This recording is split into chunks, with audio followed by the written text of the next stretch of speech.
Assalamualaikum warahmatullahi wabarakatuh. Sebelumnya perkenalkan, nama saya Tania Ivangka Putri dengan NIM 2003200057. Saya dari Fakultas Pertanian Program Studi Agribisnis. Di sini saya akan menjelaskan tentang materi biodiesel.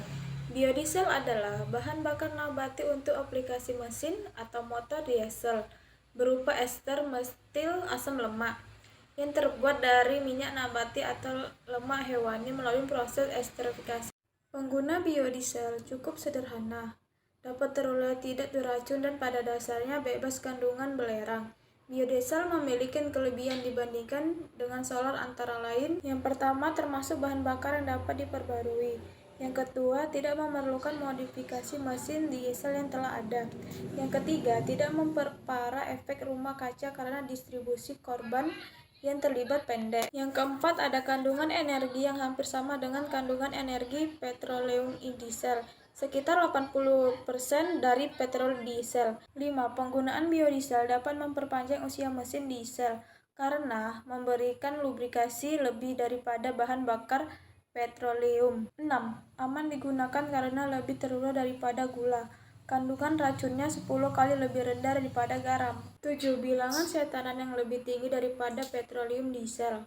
8. Hasil pembakaran dari biodiesel ini 90% mengurangi total hidrokarbon yang tidak terbakar. 75-90% mengurangi sendawa hidrokarbon aromatik secara signifikan, mengurangi karbon monoksida, dan 90% mengurangi risiko kanker.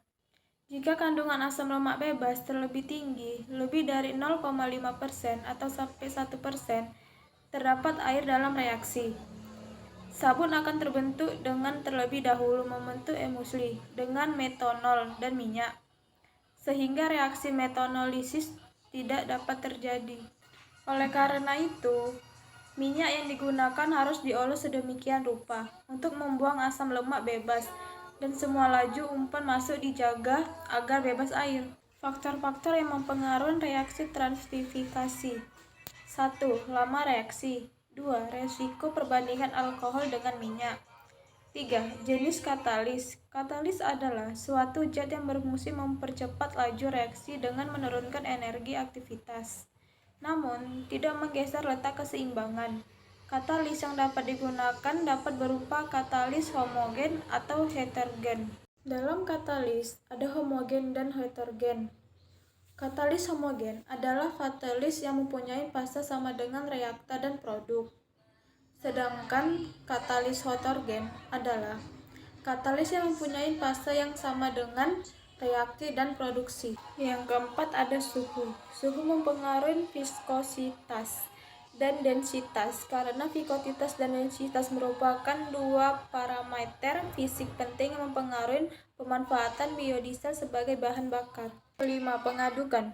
Peningkatan kecepatan pengadukan meningkatkan kecepatan reaksi karena dengan pengadukan akan mempercepat pergerakan molekul dan memperbesar peluang terjadinya tumbukan antara molekul. Proses pembuatan bioetanol, produksi etanol atau bioetanol, dan bisa disebut dengan alkohol dengan bahan baku tanaman yang mengandung pati atau karbohidrat, dilakukan melalui proses konversi karbohidrat menjadi gula larut air.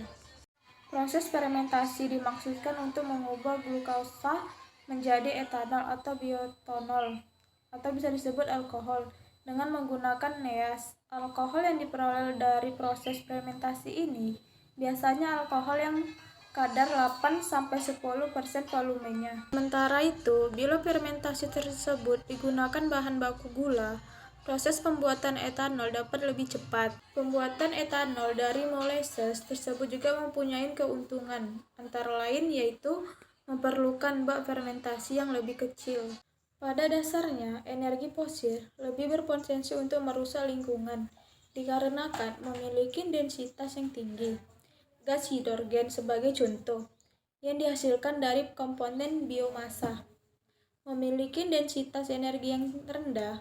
Densitas energi yang lebih tinggi akan menghasilkan entropi energi yang lebih rendah, dikarenakan hanya berkonsentrasi pada area yang relatif kecil. Produksi biohidrogen dapat dilakukan melalui proses biofotolis dan fermentasi yang membutuhkan cahaya, serta fermentasi gelap yang tidak membutuhkan cahaya. Sedangkan berdasarkan bahan bakunya, biohidrogen dapat diproduksi dengan proses biofolisis serta fermentasi. Baik, sekian materi yang saya paparkan, lebih dan kurang saya mohon maaf. Assalamualaikum warahmatullahi wabarakatuh.